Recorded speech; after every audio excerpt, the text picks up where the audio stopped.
The film opens with John Brickner, a man recently released from prison after serving 4 years of a 7-year sentence. He had been convicted of murder in the past, but now, with a second chance at life, John is determined to make amends and start fresh. He moves to Seattle and finds work as a construction worker, trying to settle into a quiet routine.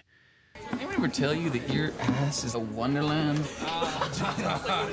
One evening, while heading to a bar, John notices a waitress named Frankie being harassed by 3 unruly men. Unable to ignore the situation, he steps in, Apologize to the lady. grabs one of them firmly by the arm, and forces him to apologize.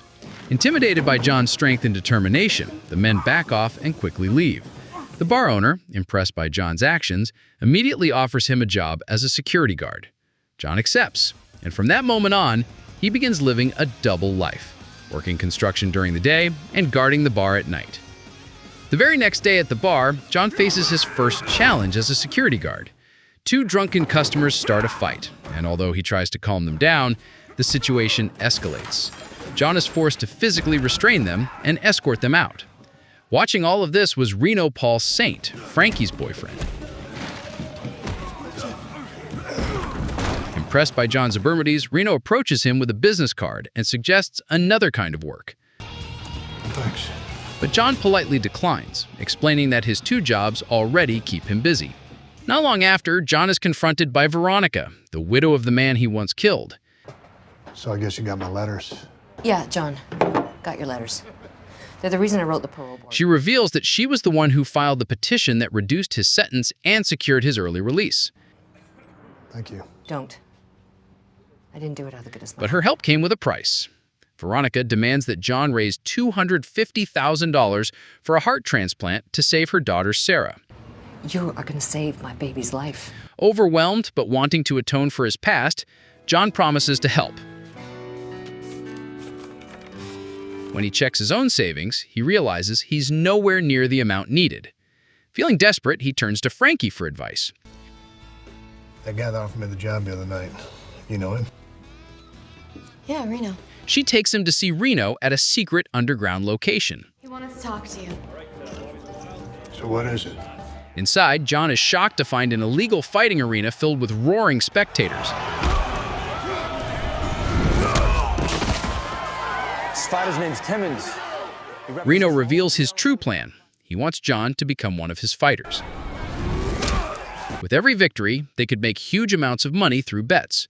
But John, still on parole, refuses to get involved in anything illegal. Hey, what you know about me could fit in the crack of my ass. I just soon keep it that way. No matter how tempting the reward. The next day, he visits Veronica to apologize for not being able to raise the money. I'm sorry about your situation. She angrily reminds him of the promise he made while in prison, that he would do whatever it took to make amends. Their shouting attracts Sarah, who steps weakly from her room. He's my friend. Seeing the fragile girl in such poor health fills John with guilt and sorrow. In that moment, he makes a solemn vow to Veronica. He will do whatever it takes to raise the money for Sarah's surgery. The following morning at work, John is suddenly fired over a minor mistake.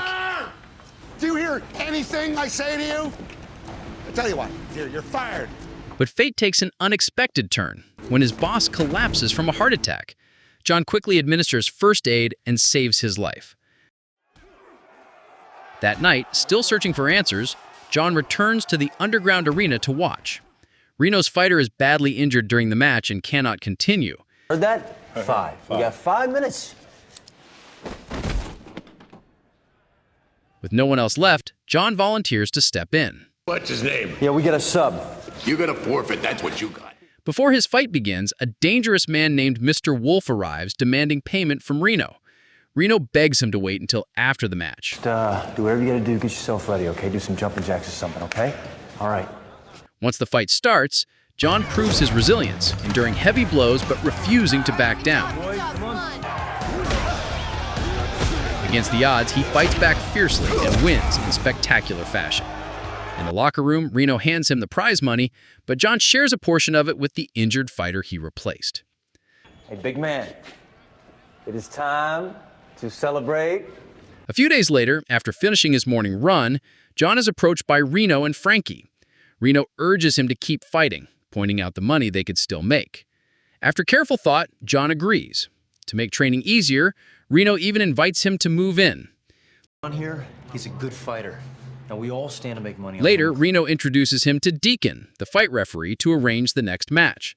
Although John's parole status is still unresolved, he manages to convince Deacon to let him compete. With no money left to place bets, Reno pawns a precious family ring passed down from his father, a legendary fighter. Soon after, he takes John to meet a dangerous man named Nestor. But the meeting turns deadly when Nestor orders his men to kill Reno for unpaid debts. John steps in, What's it to you? I'll fight for him. boldly offering to fight instead. He proposes a wager. If he wins, Nestor frees Reno. If he loses, John will take full responsibility for Reno's debt. Show me the cash. Here. Nestor agrees, and the brutal 10-minute fight begins with $10,000 on the line. Later, as John and Reno leave, John receives a devastating phone call from Veronica. Sarah has collapsed and been rushed to the hospital. Overcome with worry, he rushes to see her lying weak and frail in bed. Determined more than ever, he vows to find the money to save her life. That evening, he accidentally overheard a tense conversation between Reno and Frankie. Frankie accuses Reno of exploiting John to pay off his debts, but Reno denies it. He insists John is just an ex-con, not as noble as she thinks, and even accuses her of having feelings for him. Later that evening, John walked into the room after overhearing Reno and Frankie's tense conversation. As he prepared for his next fight, Reno apologized for the harsh remarks he'd made earlier. By this time, Reno's reputation in the underground circuit was spreading fast. His victories intimidated other fighters, and many scheduled matches were canceled because opponents were too afraid to face him. Reno understood this problem, but assured John that he would find someone brave enough to step into the ring. One night, while John was at a bar, he noticed two men in a car watching him closely. They turned out to be bodyguards of Veltz, a mob boss who'd previously lent Reno money. Reno had gambled it away, and when confronted by Veltz's men, he begged for more time. They gave him 1 week to repay the debt, warning that if he failed, Frankie would pay the price. Not long after, John stepped into another brutal match against a Mexican fighter. Despite the grueling battle, he managed to pull off a hard-fought victory. Afterward, John, Reno, and Frankie went out to celebrate. Curious, John asked Reno why he hadn't arranged his fights more strategically. He explained that as John's fame grew, the betting stakes kept increasing, forcing them to fight constantly in order to keep up with expenses. Soon after, John received an urgent call from Veronica. Veronica! He rushed to her house and found her unconscious. A letter beside her revealed devastating news. Sarah's organ donation had been canceled. Overwhelmed by despair, Veronica had attempted to take her own life. Without hesitation, John rushed her to the hospital. While waiting there with Frankie, he finally revealed the truth. He was fighting only to save Sarah, the daughter of the man he had once killed. When Veronica regained consciousness, John visited her immediately. He explained that everything he was doing, the danger, the fights, was for Sarah's surgery. Meanwhile, Reno tried to redeem his father's precious ring from the pawn shop, but he was too late. It had already been sold for a higher price. Furious and heartbroken, there was nothing he could do. One night, John was forced into another fight against Nestor's men.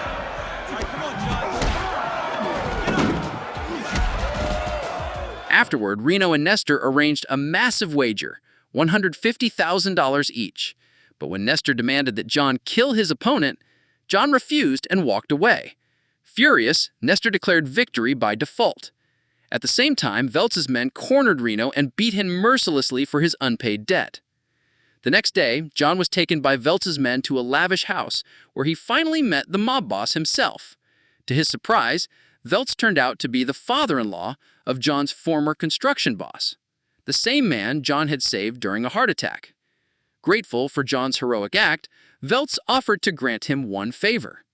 John made two requests. The first was $50,000 to cover Sarah's surgery, and the second was to clear Reno's debts.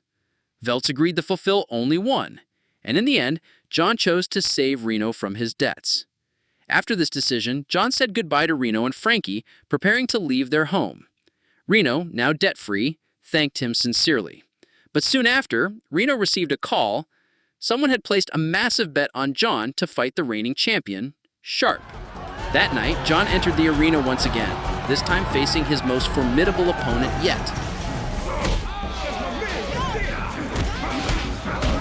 The fight was fierce and unforgiving, both men pushing their limits in front of a roaring crowd. Meanwhile, at the hospital, Veronica rushed through the hallways with tears in her eyes, only to discover that Sarah's organ donation had finally been paid for.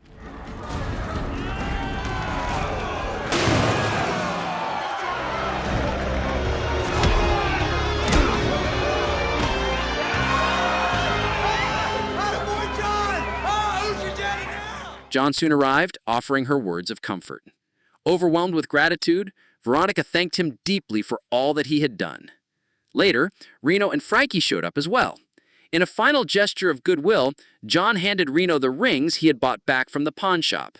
Reno, moved by everything John had endured for them, thanked him wholeheartedly for his loyalty and support through their darkest days.